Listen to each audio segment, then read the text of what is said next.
starting in 2 minutes. Just a general reminder to please mute yourself. We have also muted you as well, and to please use the chat box and send your recording. Okay, good morning everyone. It's 10 o'clock and this is Melissa Reif. I am an HR generalist here at the Cornell Cooperative Extension Administration, and I'm joined this morning by... Good morning, I'm Andy Turner, an Assistant Director here for the Field Operations and Communications components of our operation here on campus. Welcome everyone. And we're going to talk about using skills for success in the workplace. Since this is a relatively small group this morning, I'm going to ask that we unmute ourselves and introduce ourselves. And perhaps we could go from the top of the participant list down, and Kimberly Fleming would be the first person. Okay, Melissa, this is Kim Fleming. I'm here in the conference room with Melissa and Andy, and I'm running the technology. I am Professional Development Specialist here in Extension Administration, and glad to see you're all on the list. Good morning, everyone. Okay, and the next person down would be Connie Kahn. Connie, can you introduce yourself and tell us a little bit about what you do? Hi, yes, this is Connie Kahn. I'm also an HR generalist working closely with Melissa and Andy from Extension Admin. Thanks. Okay, then I see Eric Parr. Eric, would you mind introducing yourself? I'm Eric Parr that work for the new WSDN in Wyoming County, the Shared Business Network. And Eric, how many days have you been on the job? I'm in my second week. Great. Welcome to the group. Thank you. Yeah, great. And Janet Fromm? Am I saying your name wrong, Janet? Maybe Janet stepped away. We could come. We have a chat from Janet here. Okay.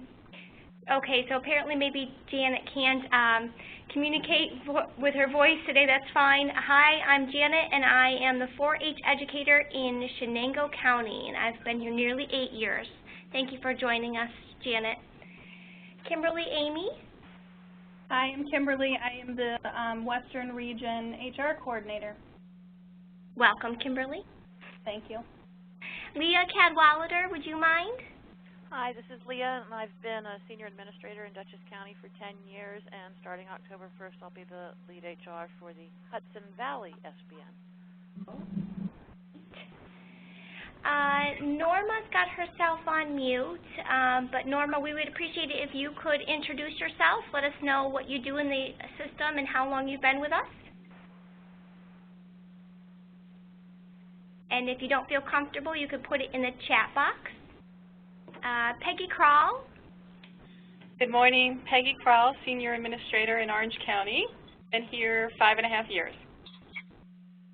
Thank you, Peggy. And Cheryl Thomas. Hi, I have been with Extension Administration for a little over 6 months, and I support the HR team and finance team. And she's still here. She comes back to work every day. Thank you, Cheryl. Welcome. Okay. So, you know, this is less than a formal presentation. I think this webinar will be.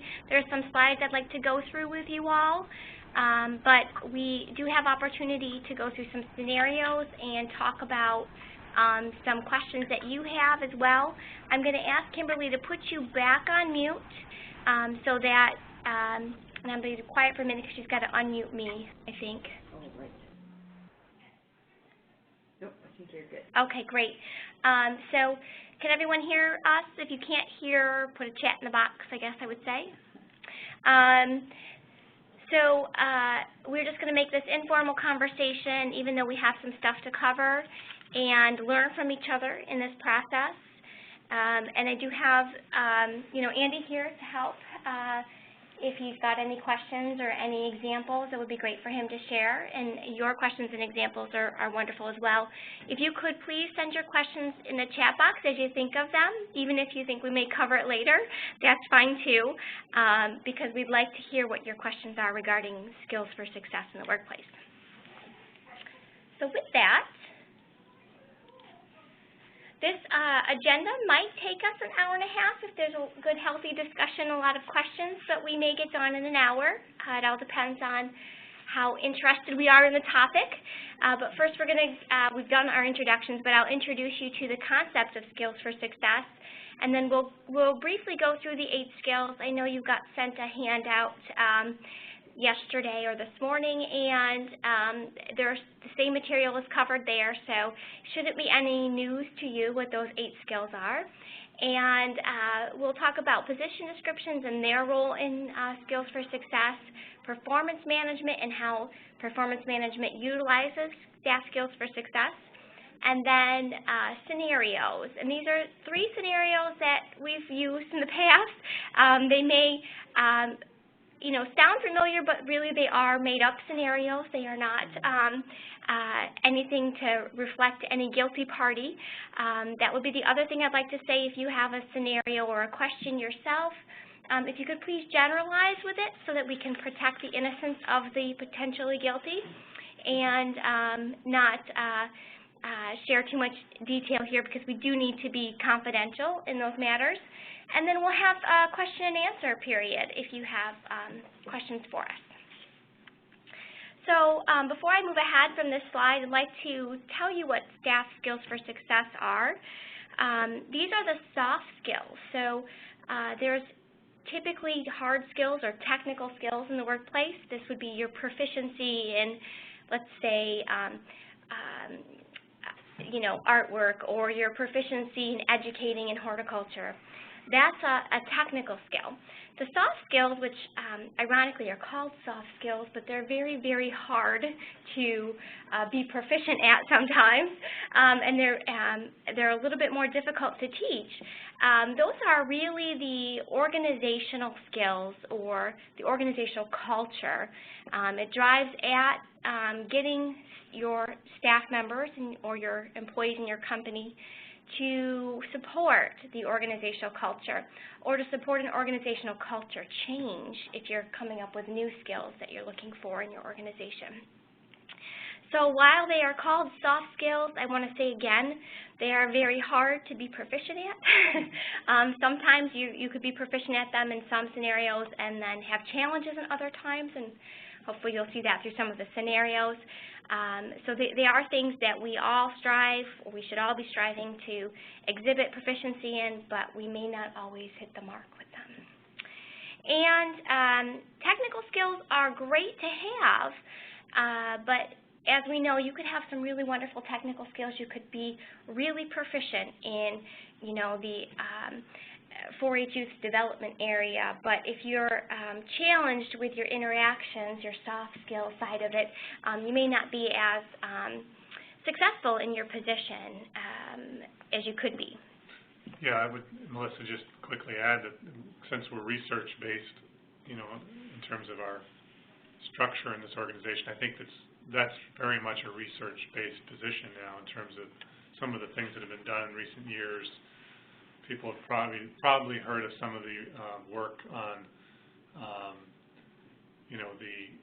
there's been some great popular books on this subject, and how no matter what profession you're in and how competent you are in terms of your technical or other skill sets, that what seems to lead to, long-term success in careers is what we're calling the soft skills. So, and we may not be always highlighting that as much as we should in youth programs, perhaps, or even in some of our professional development. So I think that's why we've really started to focus on this more in recent years in cooperative extension.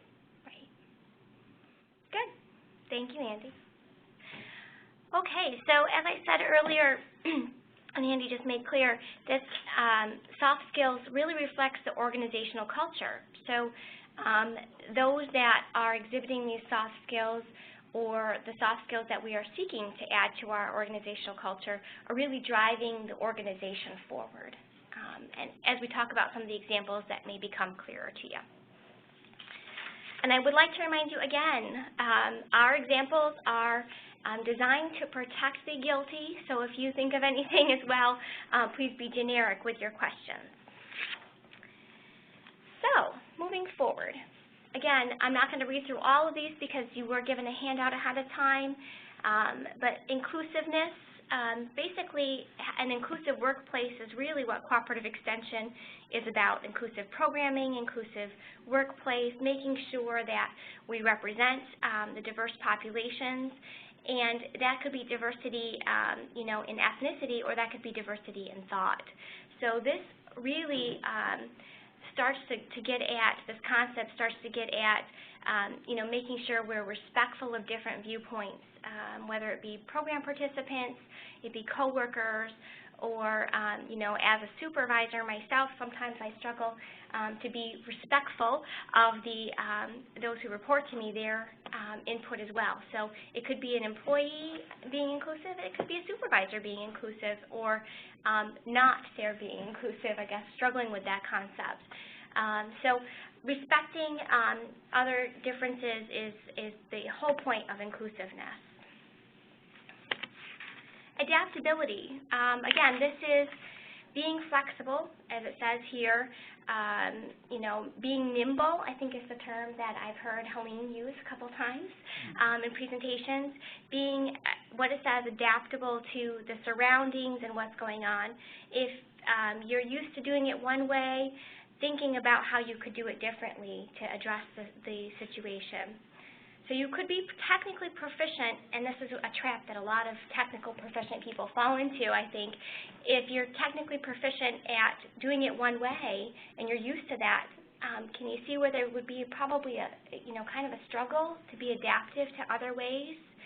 And so if you've been successful because of your technical skills, adapting that and going forward, this could be a challenging one for individuals. I think this one is individual and organizational also, in terms of, and so many of you out there are experiencing this, but we're in a bit of a changing culture and climate for extension in terms of how we're resourced and how we are able to continue to do our work in communities. So it puts a lot of stress and strain on folks, I think, in terms of you may have educators who have been doing a certain program for many years quite successfully and well-funded, and all of a sudden the context changes. So I think there's something just for all of us to be aware of here in terms of some amount of compassion, I suppose, as people are trying to adapt to such a quickly changing environment out there, and how does that play out in the workplace? How can we think about it in our supervisory roles in terms of where people are and how we can help them move from where they are to a different paradigm, really. I'm sure a lot of you are experiencing this kind of thing on a daily basis, so I think it's a really critical one for us to think about right now. Thank you. Okay, moving on. Self-development. I'm going to be honest, this is one that I struggle with at times just because of conflicting priorities in my life, and making sure I keep up with continuous learning, specifically on this. So this is one that you could excel at one point in your career and then maybe wean off of and then come back around to. But making sure that as part of a learning organization that we keep our skills sharp. Again, it goes to adaptability. So many of these are related to each other. Getting the knowledge and adapting that knowledge. So this is the getting the knowledge part, keeping your skills in tune with what's going on out there, and progressing. Anything you want to add to that? No, I think just encourage everyone, if you have thoughts or questions, to chime in at any point as we're going along. I think it's a challenging one for extension. It seems to me that in my career, which is on the 24th year now, in various parts of extension, I see that we've fallen back on this one, I think, in terms of carving out the time for professional and self-development and maintaining some resources in our tight budgets. I think it's probably something we need to really think about.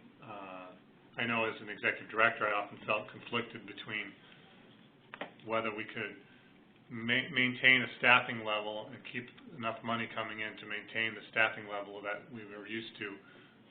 Where is that sort of cutoff point, though, when you have to actually consider downsizing so that you can support the staff that you have to the level that's actually required to do extension work. Interesting dynamic that people have to think through. It's probably not going to work for us in the long term if we're employing as many as we can, but we're not providing the space for them to learn new things and adapt and develop. So it's a conflict, I think, for us to work through. Good. Communication. So, you know, I've been guilty of this one too. On both ends of the spectrum, and so you know, it's good to acknowledge that one struggles with these kind of concepts all the time, and really to perfect or get proficient at the skills for success, it takes a lot of work. So I've been guilty of over-communicating before. I've been guilty of under-communicating before, and so I've also been guilty of not listening. You know, and listening with purpose, I guess I should say. So, you know, it's important to know, as some of you are, you know, not supervisors on the line, that your supervisors also struggle with this, and that you may also struggle with this. But communication is really the heart and soul of making sure an organization's culture continues in the right direction. I'm going to give you an example outside of CCE. The individual who created Twitter, his name is escaping me right now, but I watched a fascinating expose on him. He admitted that he had challenges with communicating. Even though his software is all about communication, right? The software that he helped design and get out there for other people to over-communicate, potentially. He did not communicate well with his organization, and that lost him his job. The board of directors voted him off of the ship, if you will. They brought him back later on because they decided that they really needed him to be there for the success of the organization, and he's gone above and beyond, in his own words, to try to improve that. So much so that his recourse for that deficiency in his skill set was to not have an office. So he would walk around, he does walk around to his staff members. He'll go to a conference room if he needs to sit down and do something, but he doesn't have an office where he can lock himself in and be recluse, in his words.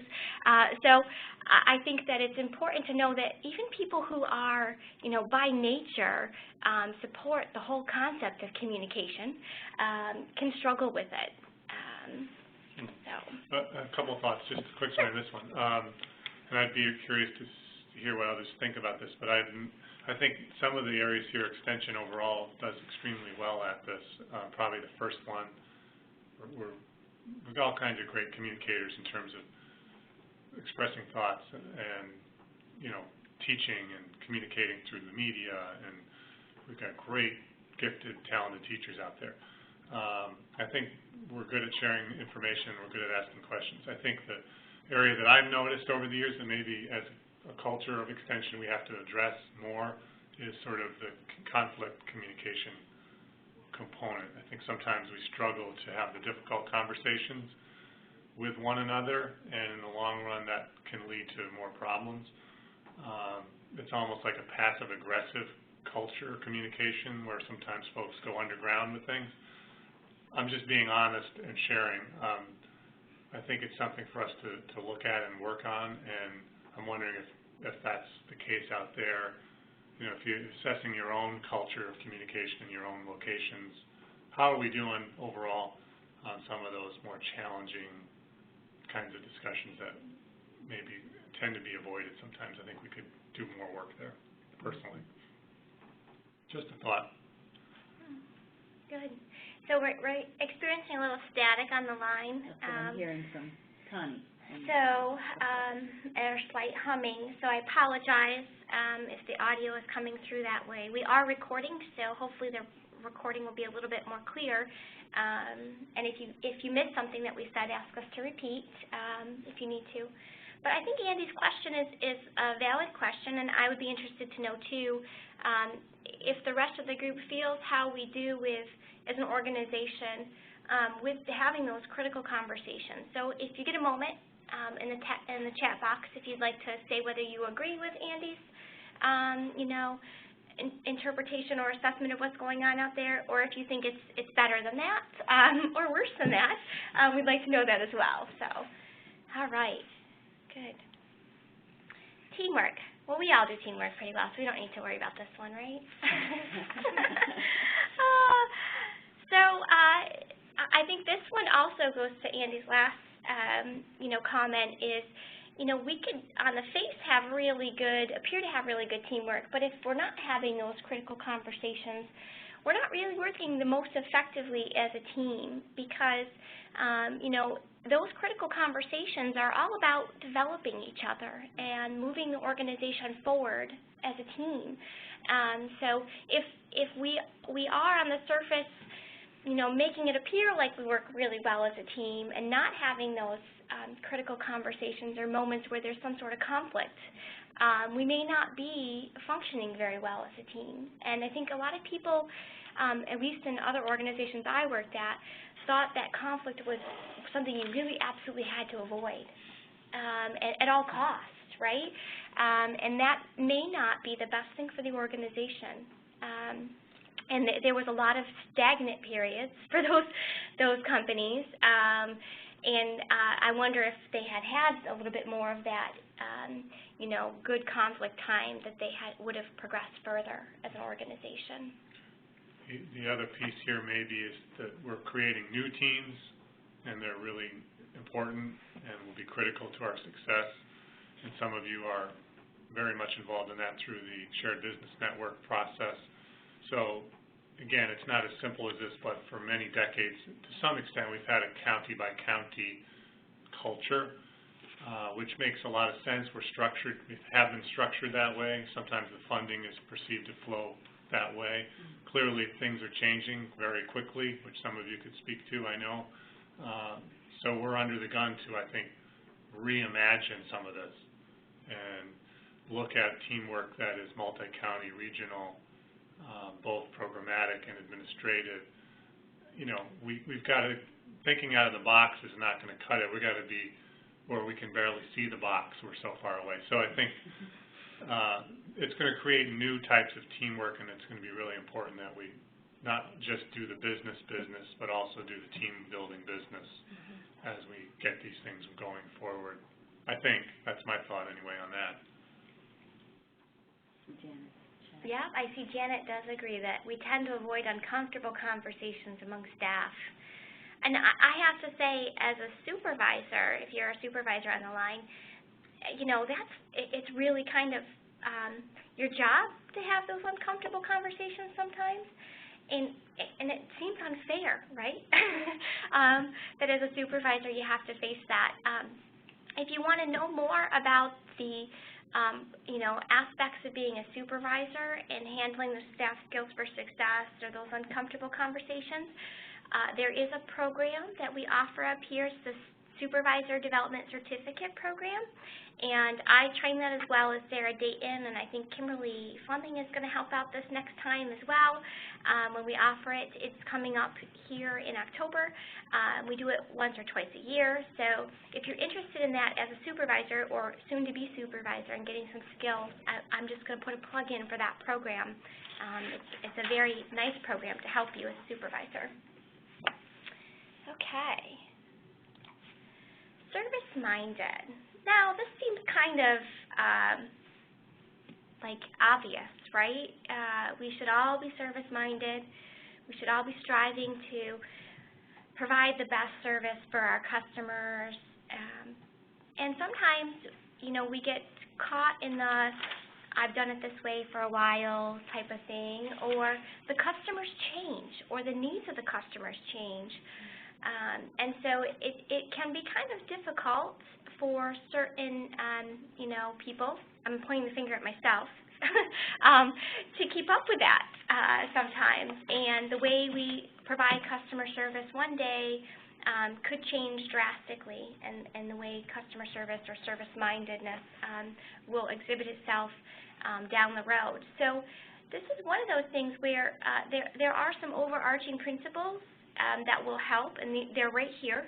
Being approachable, is one of those things. So if you're generally approachable and accessible, that makes you easier to get service from, right?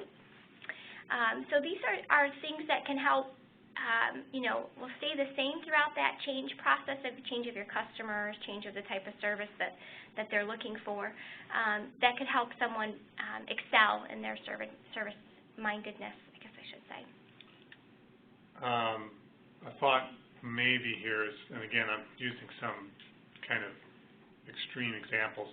There's always middle ground in all this, so please keep in mind this is for discussion. But we've been kind of for the new folks coming in, maybe it doesn't feel this way, but for a long time we've been funded in a certain way, mainly through government funds. That's changed more, and I think there's a service aspect that's almost a marketing component that becomes more and more important now, where we have to start thinking of ourselves more like a business that is really needs to be careful in terms of every interaction we have with the public and how that affects our public relations and our marketing and our funding more directly. So I think it's just more important now because we're less like a government agency and more like a competitive nonprofit sector. So maybe we have to develop some new skills here that are more outreach, more marketing oriented than we've had to have in the past. It's a theory, but I think it's something that we need to think about. How do our offices look when people come in? What is their first impression? How do we look and behave in the community? So I think these are becoming more critical for us because of the changes in the funding environment that we're dealing with. Again, a theory from Andy. You can tell me if I'm way off here or not. We appreciate the theories, Andy. Okay, I'm just reminding you that the chat box is there, so if you have any questions, put them up there. All right, so moving forward, stewardship. Now, when I first saw this, I said, well, I know how to use my resources effectively and efficiently and not to misuse resources, right? That's what I think of when I think of stewardship. But you also need to think about accountability. You're being paid to do a job. Are you doing that job? And that's one that I've noticed in other places has been a struggle for some individuals to be accountable in their workplace. And then, of course, there's that sound ethical judgment, right? And so judgment, it can be consistent across time or it can change across time, and ethics are really an internal kind of thing. So, it has appeared to me in previous places where stewardship has come up in, dialogue of someone's career path or someone's ability to perform their position. So this is one where I think when you're talking about making the transition and going from, direct contributor to leadership role, I think stewardship comes in pretty heavily.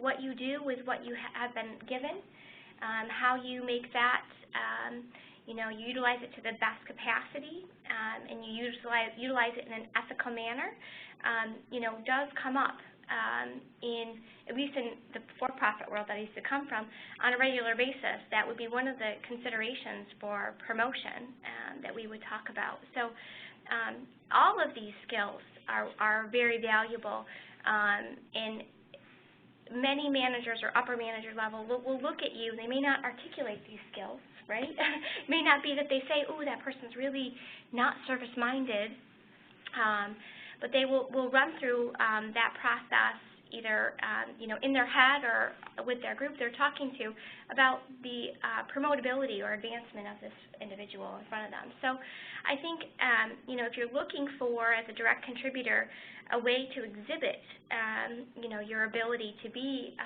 to carry forward and to be a leader in the organization, these skills for success really shine through.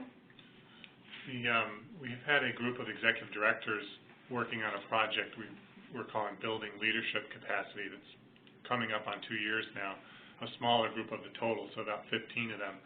And one of the things they've done is try to identify additional areas for professional development that the executive director group really needs to operate effectively in the climate out there.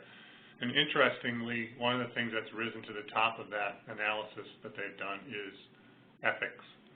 And they feel, I think it's the second bullet here in particular that has been raised as something that perhaps we need to look at more. I think it has to do with some of the conflict of interest types of potential areas. And so they've, on their own, identified that perhaps some focus on this would be beneficial. And so there's going to be some training the executive directors will develop and work through in 2014. So we'll see where that goes and what are the actual particulars that seem to be most relevant to extension. But I was actually surprised a little bit that that was identified by them as something that needs to be looked at more closely. Good.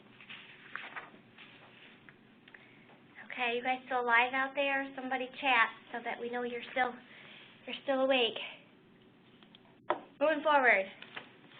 Motivation. Okay. So I guess I'd be interested, and maybe this is a good chat exercise for you all. How motivated do you feel you are? Do you feel you're pretty motivated yourself? Or that there are times when you need a little bit of a kick in the pants? Oh, good. Eric's still with us. Great. Eric's motivated.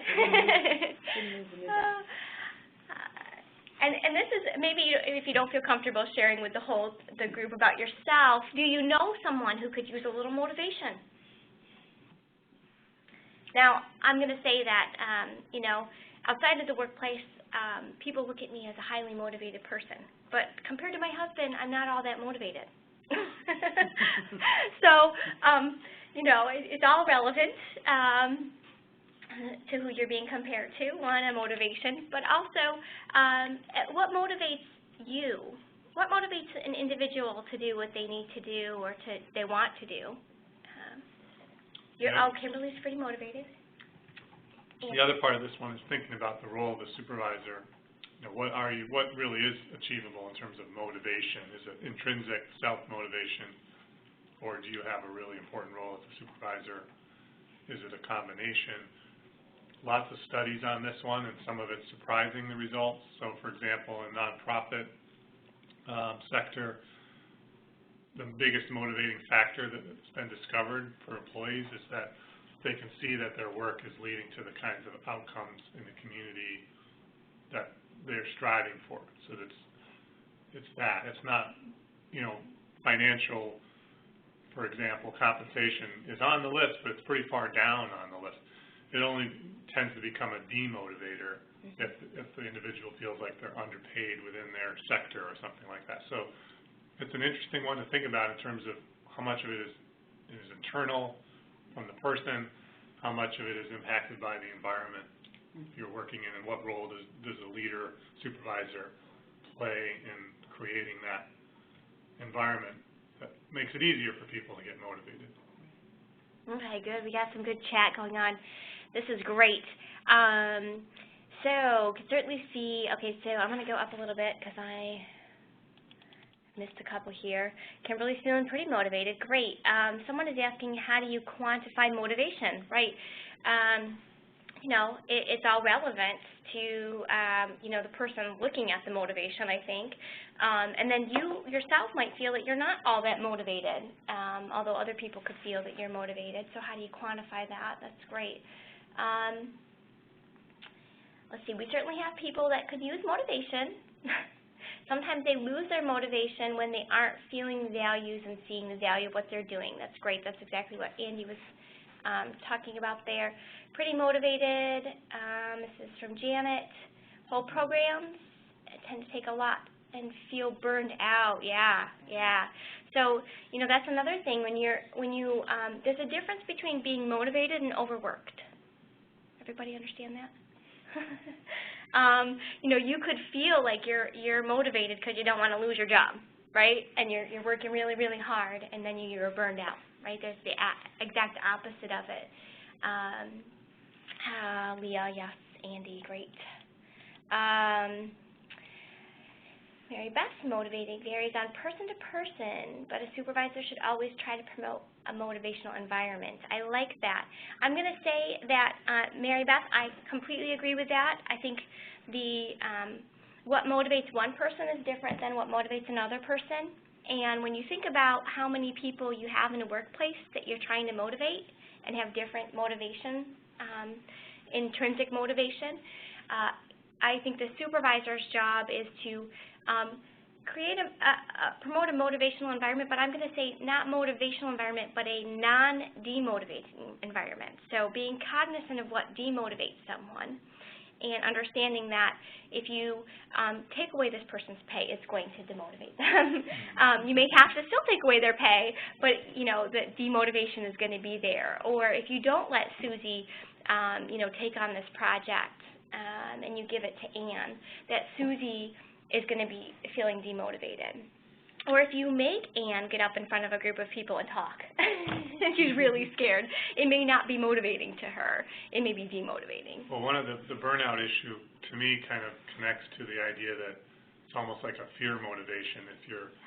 If you feel that there's deadlines, things have to get done, or the funding is not going to come through, or things are going to fall apart because you're feeling a lot of pressure, and maybe the staffing is borderline to in all of our situations almost, to keep up with things. So it is true that fear motivation works, no question about it, but it doesn't work very well over a long period of time. It might get you through a deadline or through a challenging situation, but there is probably a direct correlation between more of the fear motivation and burnout. Mm-hmm.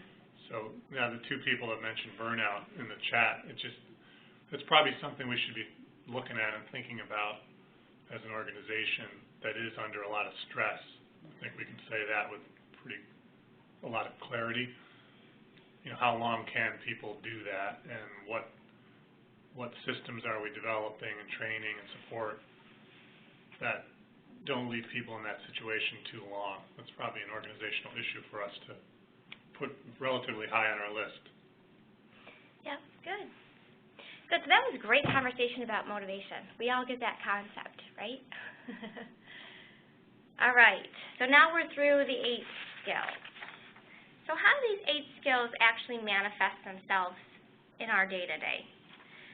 So we have this thing called the position descriptions.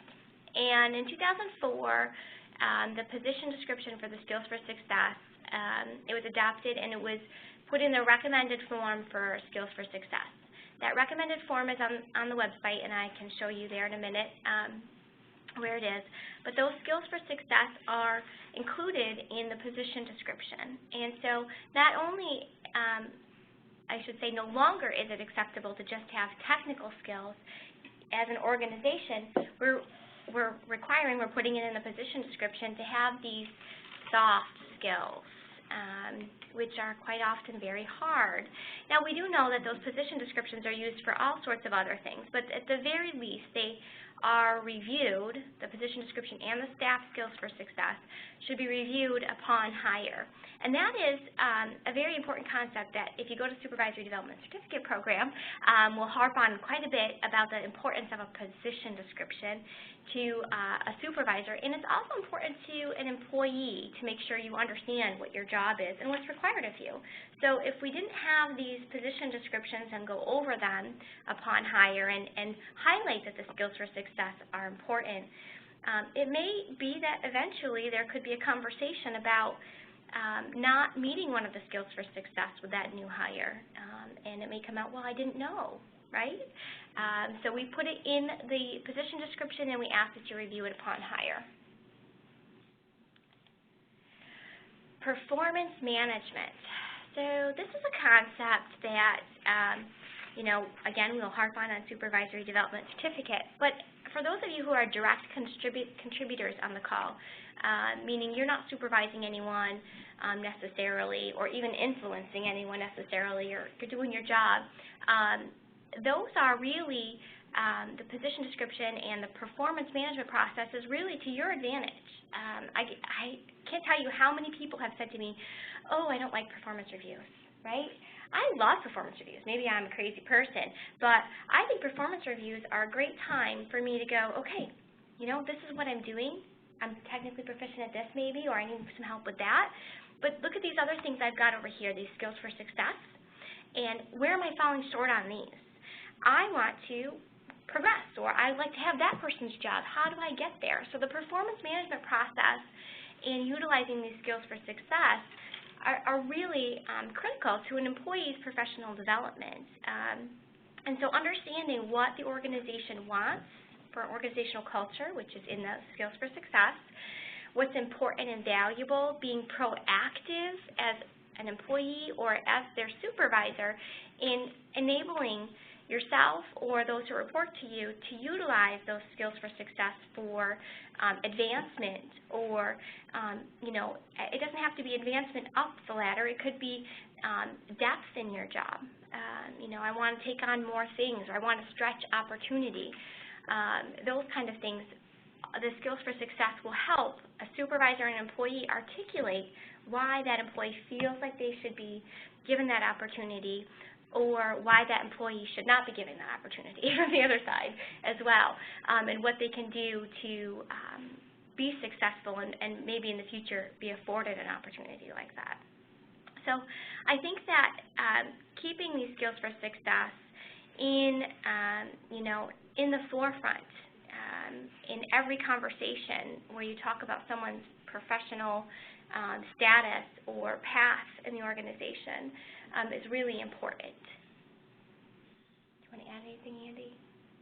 I would add that they're equally important to do well, and this is easy to forget, I think. When you have a performance issue, they're just as important to do well and spend time and think about when you have a high performer. So it's very easy to kind of focus on the problem areas, but no matter where a person is in terms of their performance, they need that kind of conversation. They need to be challenged as well. It's just a different type of challenge. So I guess having done so many of them for a long time, I found them exhausting, actually. But I always found that it was worth the effort, and there are conversations you can have that you're just not going to have at any other time during the regular workday. So it's critical to take the time to do these well and to think about what really needs to be discussed and to follow up on a regular basis, not just have the annual event, but to really have sort of a regular check-in opportunity that is connected to these goals and to the things you're discussing together. And the more of it that comes from the employee, the better off you're going to be. And it's surprising that works in both cases. In my experience, they'll bring up the negatives as well.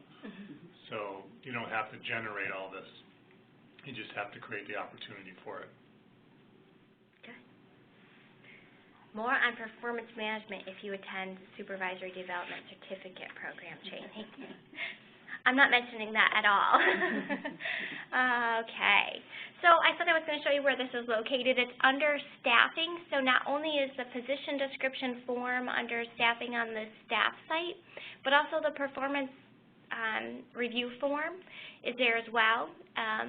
So if you go and you look at these, you'll see that they do include the skills for success in there, and that the skills for success are integral in the part of the performance conversation as well as the position description itself.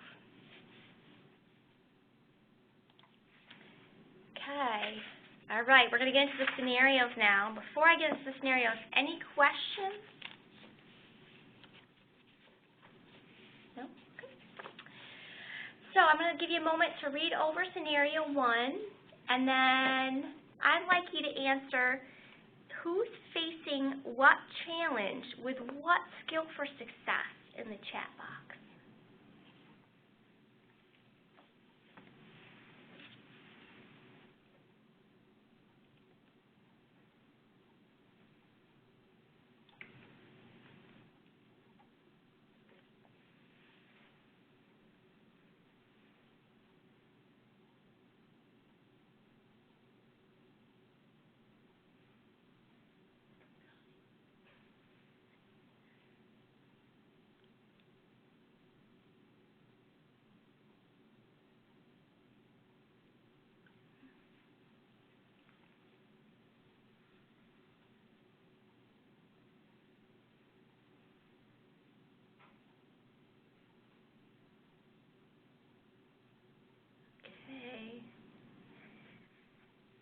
Anybody have an idea who is facing a challenge with a skill for success and what skill it is? Or which skills they are?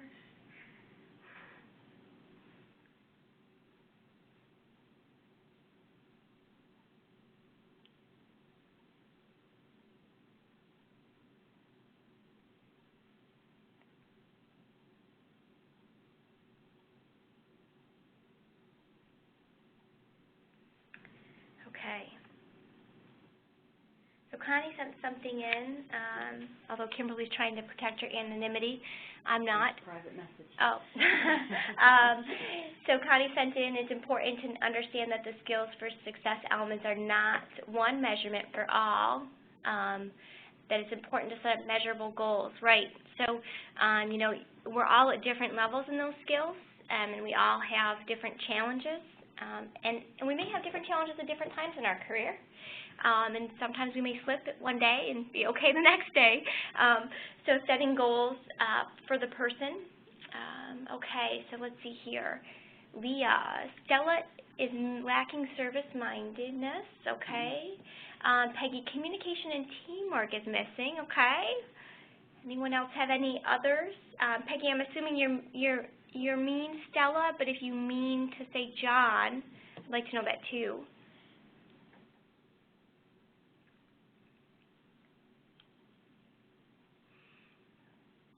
So this is a fictitious situation, but it's not far off to think that there are some individuals who are, let's say, wanting to be avoiding in the office by multiple individuals.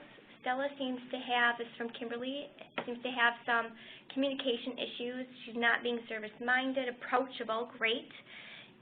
Isn't adaptable to the changes of the new employee, great. Cheryl, adaptability, great.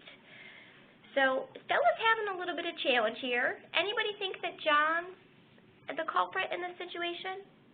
Peggy says yes, both. Okay, and so what would you say John is facing? Self-development, okay.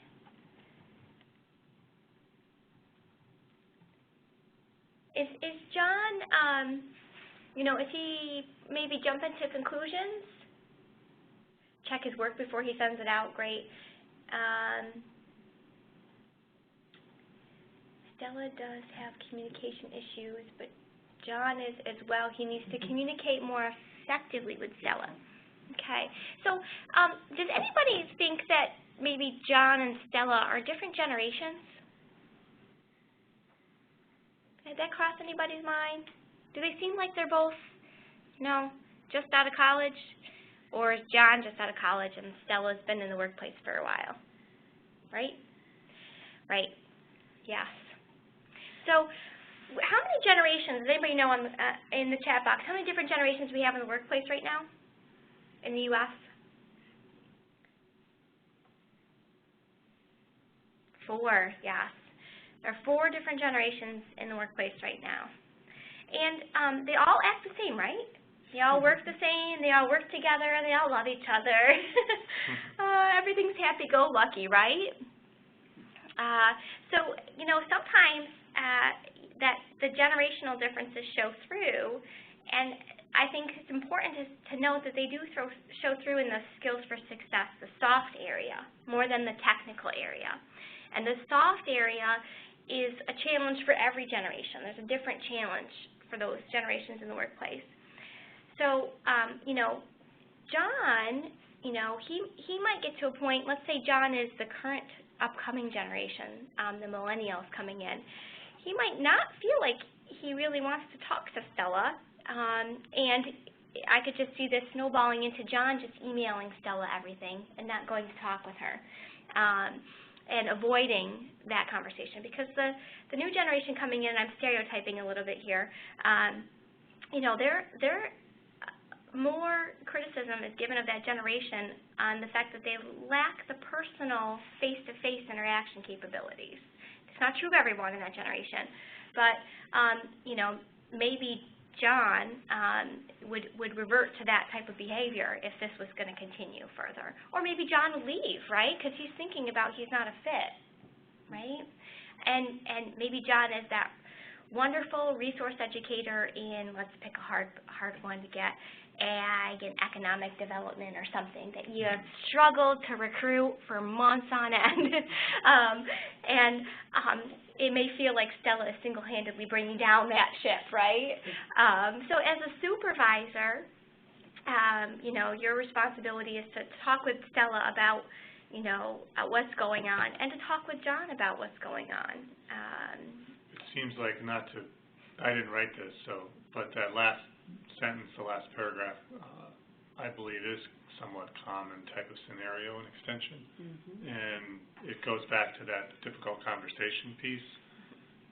Stella obviously has a tremendous amount of skills and assets she's bringing, and sometimes I think we're afraid to address something like this, and we let it continue. Stella scares everyone a bit, which probably means she scares everyone quite a bit. Right. So there is a cost there that may be impacting the association if the supervisor doesn't step up to that dialogue. That's a hidden cost, perhaps, but I think it's important and a really good piece of information. And how fair is it to Stella if someone doesn't give her that feedback, right? Maybe Stella doesn't understand that what she's doing is causing John to feel that way, or other people. That teamwork aspect. Okay. Oh, okay, good. If Stella's behavior has been allowed to continue for many years, it will be tough behavior to change. Yeah, absolutely. And she may need, you know, goals, to Connie's point, and some things to strive for in that process. Great. Scenario 2, I'll give you a little bit to read this, and then tell me what you think, who or which skills are in need of some coaching or feedback on.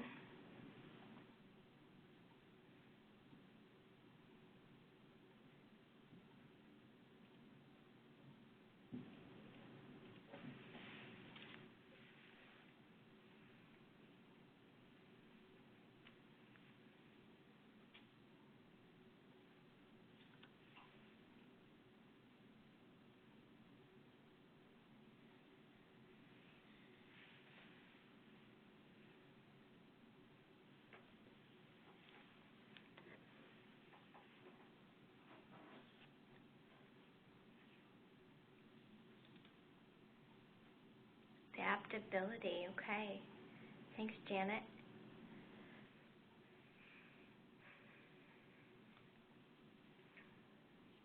Teamwork, service-mindedness, good.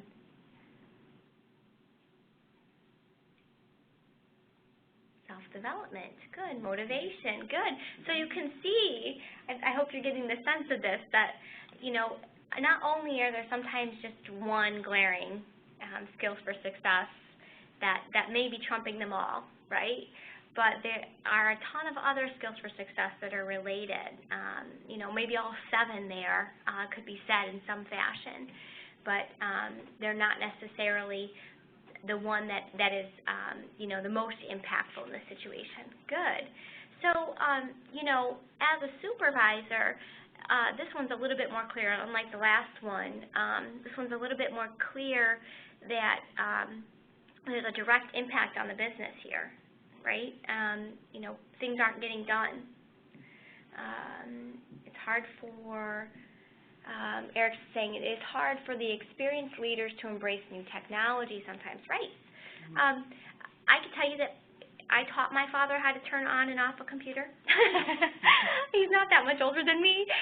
You know, he's not, in the grand scheme of things, it's not like he's 70, 80, 90, 100, right? But technology is a lot easier to me.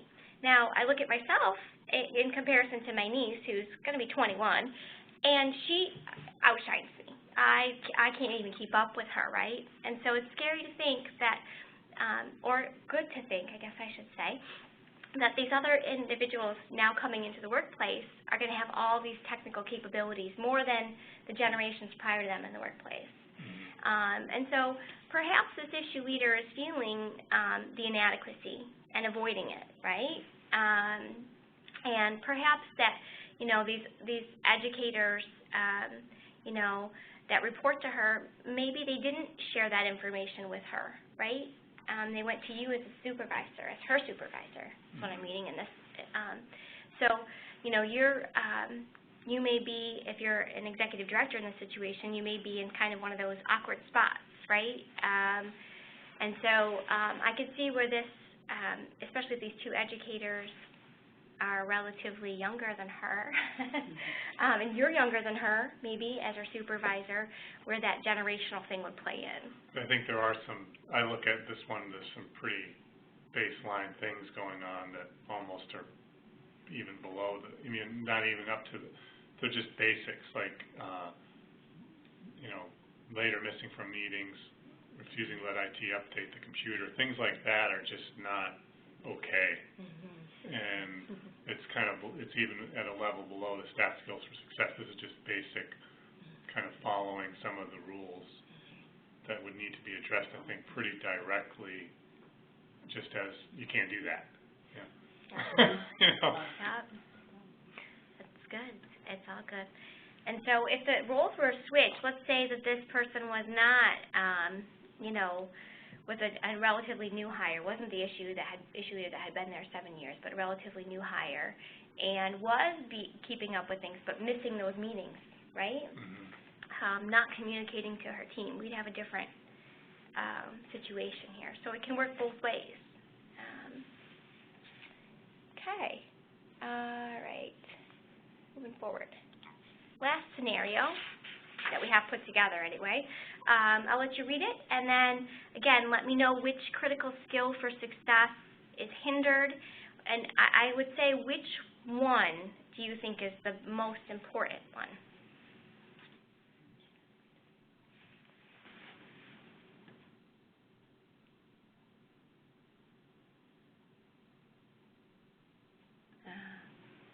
Janet, you're right. Change is very daunting. And it's hard for some people to embrace change. Okay, Kimberly's saying stewardship.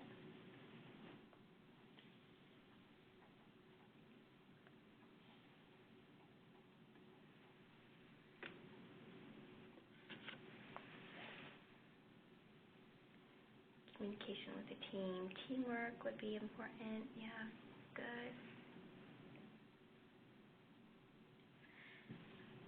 So, anybody read this and feel sorry for this gentleman? Mary Beth, yes. Yeah, he's going through a lot, right? He's using his heart and not his head, right? And so, when you go through supervisory development certificate program training, those of you who would like to do that, there's going to be a lot of scenarios like this in that training where, you feel bad for the individual.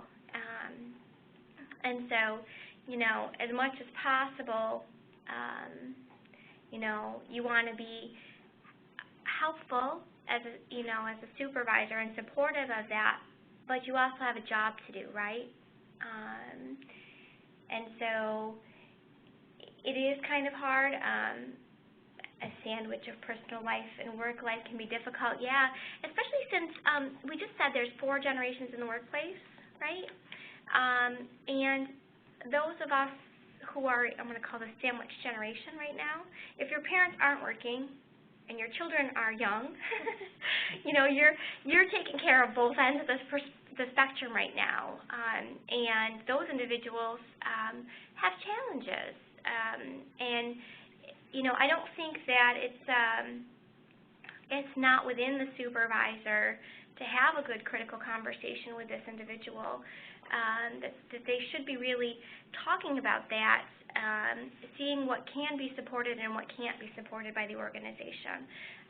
Anybody think about some sort of alternate work hour schedule, flex place agreement? Did that pop into anybody's head? Right there, Eric. Yeah, reduce workload until medical. Yeah, good.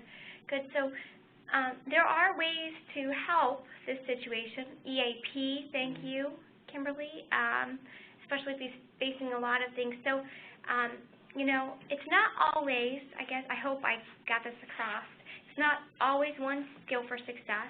It's not always all the time you're bad at that one skill for success or you're challenged by that skill for success. And even if you're good at one skill for success, you could have an area of development in another.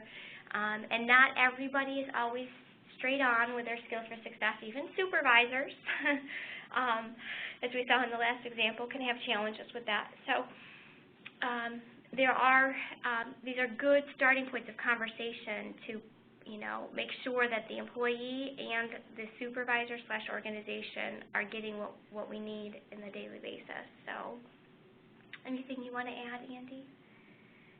I don't think so. I think this is a really good one because it's hard to, there's so many different other issues that might be related to it that maybe just taking the time to really work through it with the person and not coming to any quick conclusions, you know, could help in terms of short-term planning to get them through a stretch as opposed to looking at it as a performance problem. It's more of a circumstance almost. So it probably depends a lot on how you approach it, what their work is, and whether that can be untangled for a little while with some of the other folks, and then what you're feeling about their, you know, overall, if this is a star performer, you know, it does affect kind of your approach maybe in terms of how you might work with them and find a short-term solution, really go out of your way, probably will pay for you in the long term. Right. Good. Good conversation. So, do you have any questions for us or answers for us if you want to tell us what we did or didn't do well as far as the staff skills for success today?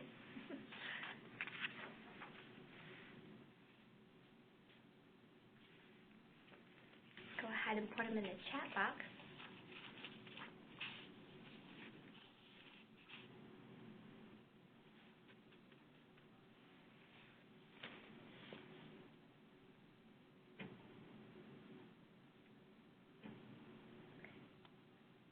Or if you could just let us know that you're alive still.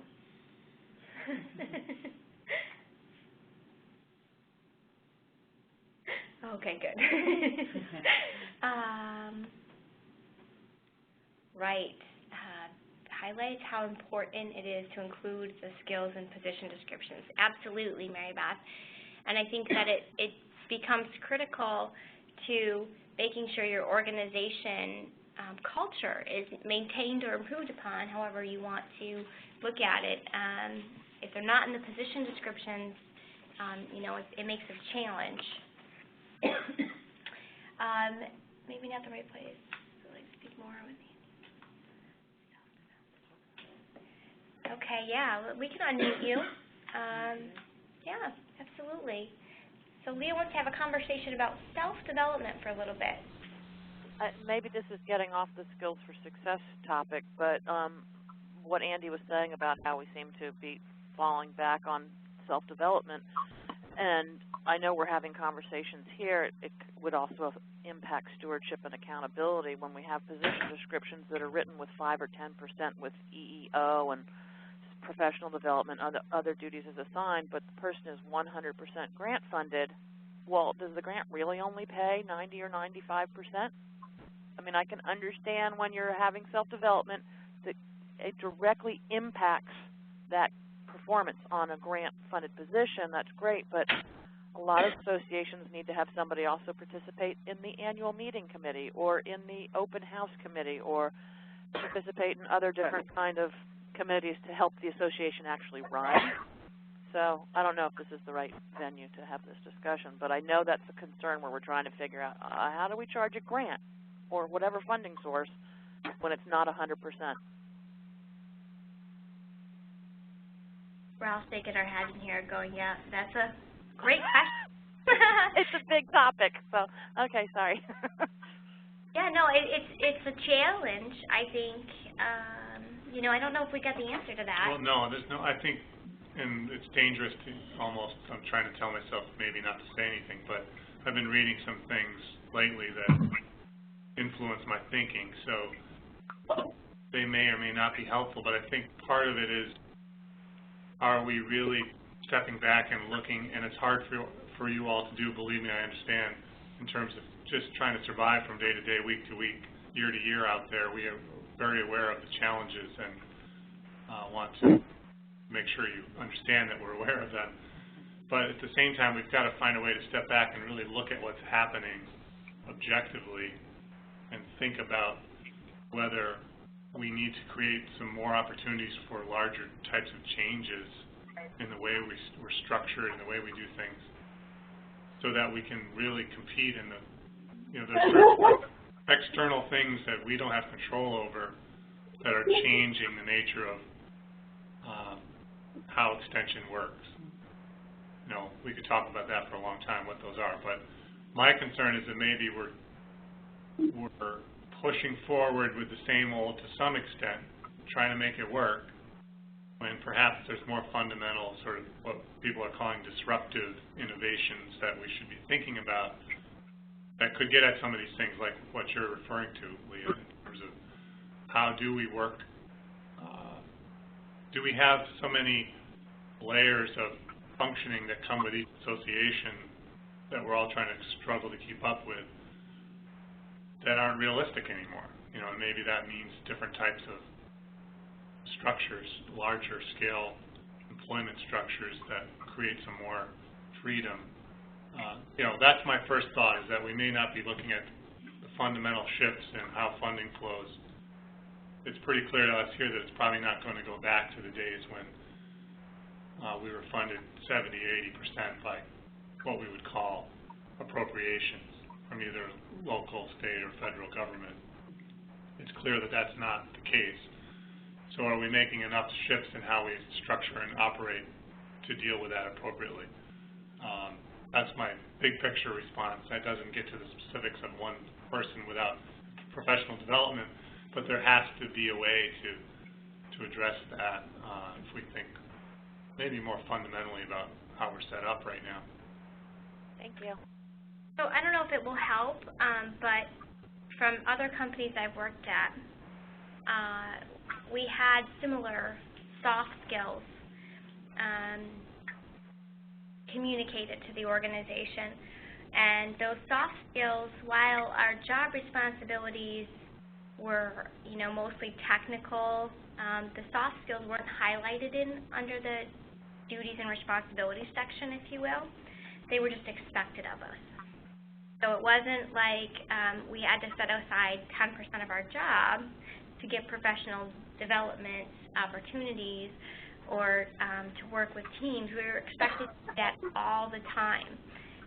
So some of it might be, the understanding.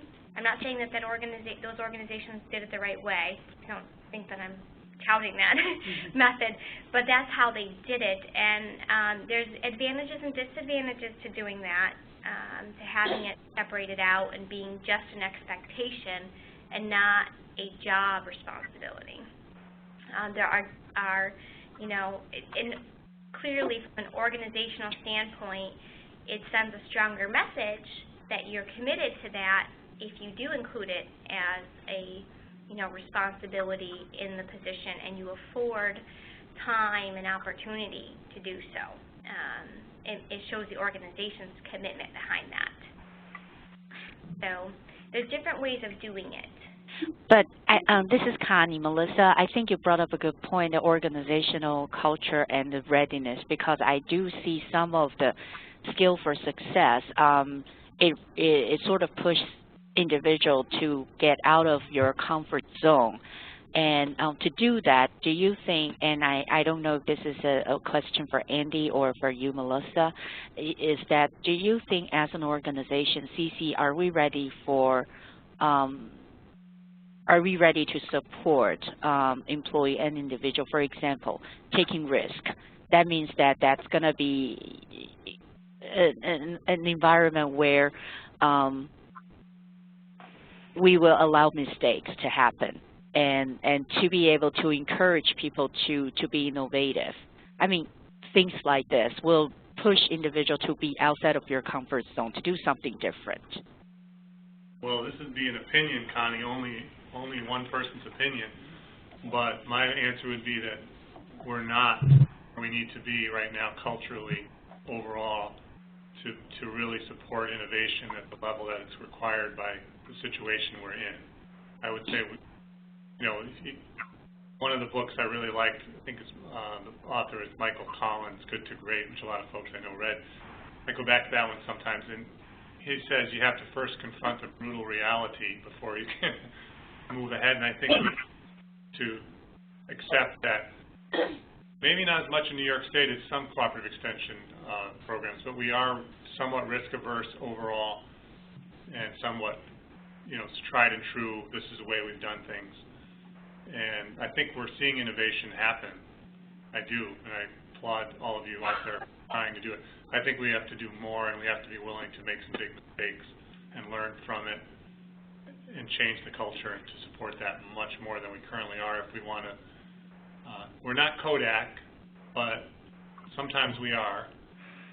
And got to go quicker than we're used to going. That's my opinion. A lot quicker. But how? I think Andy is right. I think that, so to your question, Connie, and how is the more we get others engaged in these skills for success, valuing these skills for success, we hire the right people who are supportive of these skills for success and exhibit the skills for success and encourage others to exhibit and reward, if you will, or recognize that there are individuals doing so. I think the more we do that as an organization, kind of like, when teenage girls all go to one color and they're all influenced by that color now and everybody has to wear that color, it's peer pressure. And I think that organization change has a peer pressure factor in it. And as we see others doing that and we recognize those for doing that and we reinforce that behavior, that's one way to get it going. And there may be some, as Andy alluded to, other more intrusive, I guess, or more kickstart methods to that. Well, one is certainly, Connie, is leadership training. We're trying to work more with the executive directors. We are working more with them to build more of a culture of change and change management and the role of leadership in that. We have 25 executive directors coming to a week-long training that's developed here on the campus that we've never done this before, where they'll be going through a pretty in-depth personal leadership development opportunity. So we're trying to invest more in developing leadership for change and supporting it. We got a long way to go still. Sometimes leaders out there, both educators, administrators, executive directors, exert leadership, and then they aren't supported and feel like they've been left out. That's happened. We need to be able to support that from as much as we can from here to help people in those situations. It's hard to do. It's a big organization. So I think it takes time. You don't change a culture that has 100 years of history in 2 or 3 years, but I do feel like we're starting to make some moves, but I would be interested in what other folks, what do you think we should be doing from here that we're not doing?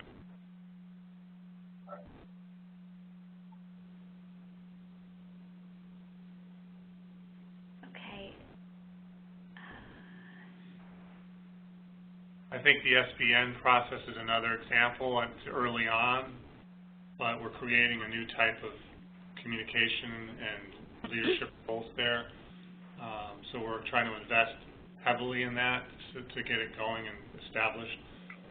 So change becomes permanent if you allow sort of opportunities for it to grow, and then if you resource it, and it can become, so what could be first a disruptive innovation, which I would say SBN's maybe kind of played that role, have the opportunity to become normal business again. If you work together well enough to get it to that point. So that's just one step. We need to look at the same kinds of things with the program. It can't just be about the administrative structures. So we are making efforts, but we realize you're all, in various ways, have a lot of challenges out there, and we're trying to be responsive as much as we can. Thank you.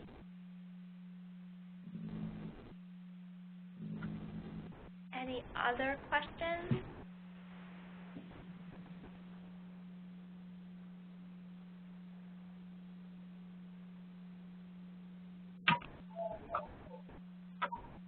Okay, so we're at 11:15. We went almost the whole hour and a half.